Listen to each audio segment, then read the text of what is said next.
শাখা সিঁদুরের নতুন জীবন, জানি চিরদিন সে বড় আপন।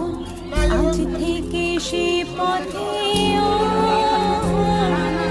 আজ থেকে সে পথে যেতে হবে যে, দু পায়ে কত না চেনা রঙের পিছুটা ছাড়ে না, বোঝালে বোঝে।